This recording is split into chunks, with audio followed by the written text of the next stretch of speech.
My mother warned me, don't talk to strangers. I get it. She was worried something bad would happen to me, and fortunately it didn't. But what did happen is that I became reluctant to talk to strangers.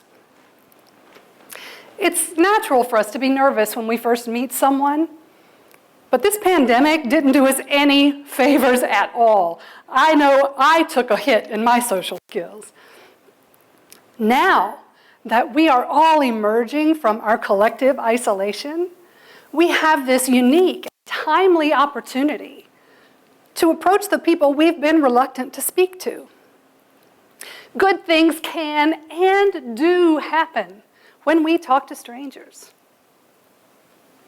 Imagine with me a new era built on a foundation of respect, compassion, and kindness, where we strengthen relationships with what we have in common, and we minimize the polarizing effect of our differences. This is a lofty vision, but the transformation to this new era can begin with simple conversations. Ordinary people like you and me intentionally talking to strangers. I'm offering you a simple way to make it a little bit easier. Think of the word talk as an acronym, TALK. This way it becomes a template that we can use to bridge the gap between us and the people we don't know yet. Let's break it down with a little help from American Sign Language. T. T is for thank. Simply say thank you to the people who help you. Members of the military, or police, cashiers, nurses, other frontline workers, or anyone who is acting on your behalf. You can talk to strangers by thanking them. T, A. A is for acknowledge. Acknowledge those who often go unnoticed or get ignored. Say hello to the homeless, the elderly, the differently abled, and those with communication challenges. It's always wonderful to be able to let them know that you acknowledge them. And you can talk to strangers by acknowledging them. T-A-L. L is for listen. Research shows that today many people feel they're just not being heard. That's leading to pent-up anger and resentment, loneliness and depression. It's contributing to the increasing number of tragedies we're seeing today, like shootings and suicides. Sometimes just being there to listen to someone without judging them or trying to solve their problem or imposing our own agenda can be very powerful, even life-saving. You can talk to strangers by listening. T-A-L-K. K is for kind. Be kind. You never know what is going on in a person's life at any given moment. A small act of kindness can brighten someone's day when they need it the most.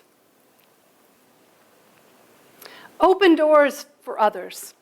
Pay for the stranger behind you in line. Let the cars merge in front of you. Give a compliment. Check in on a neighbor. You can talk to strangers by being kind. T-A-L-K.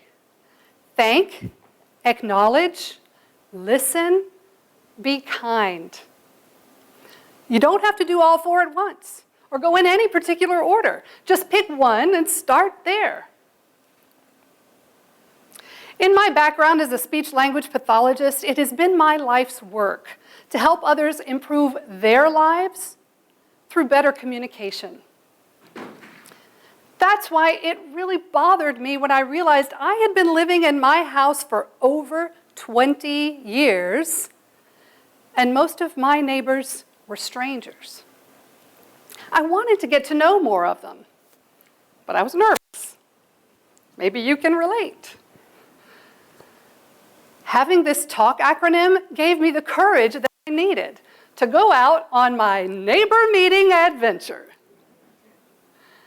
Over 3 afternoons, I challenged myself to talk to as many neighbors as I could. Going up to that first house was like asking someone out on a first date. But Sophia was glad I stopped by, so I kept going. In total, I approached 43 houses. Out of those, 27 people answered the door. That's over 60%. The Winsteads told me I was their first visitor in 2 years, since before the pandemic. Wendy was relieved when she realized I was not after her money or her signature. I was sure that out of all of these houses, I would get at least a few negative responses. But every conversation was positive. What started out as a daunting exercise turned into an enjoyable experience. And now I've created the momentum to continue meeting neighbors with kindness and gratitude. Also in my neighborhood, there are a number of homeless individuals. I see them regularly standing at intersections that I pass almost every day. When I see them, I struggle to know the best way to help. But having this TALK acronym gives me a tool to help me let them know that I care. For example, there was a woman who would stand at the exit of the Whole Foods parking lot.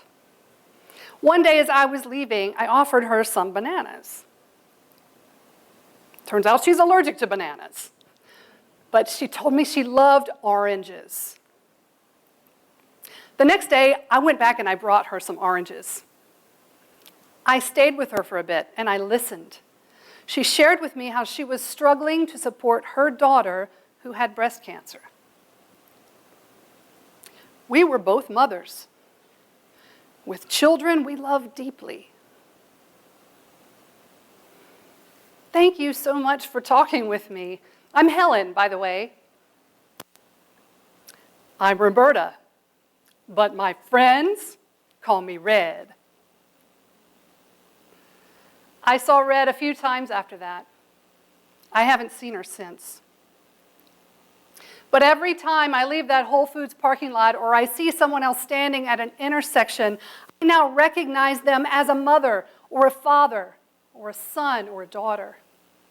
And I look for opportunities to acknowledge them and to listen. Thank, acknowledge, listen, be kind. 4 simple things we can do to make a big difference. I challenge you to talk to somebody you don't know today. Maybe it's a neighbor, or maybe even someone right here in this room. You never know what you'll have in common. Still reluctant to talk to strangers? Consider this. Other than your immediate family, every single person you know was once a stranger. I bet there are some amazing stories here about how some of you met your spouse or your best friend. One of you had to take a risk to talk to a stranger in order for you to have your relationship. Aren't you glad you did? We can all use practice talking to strangers, and it does not have to be that complicated. If each of us uses our voice to talk to more people we don't yet know, then together we can bring healing to our hurting world. My mother was wrong. Do talk to strangers. After all, you'll only be strangers once.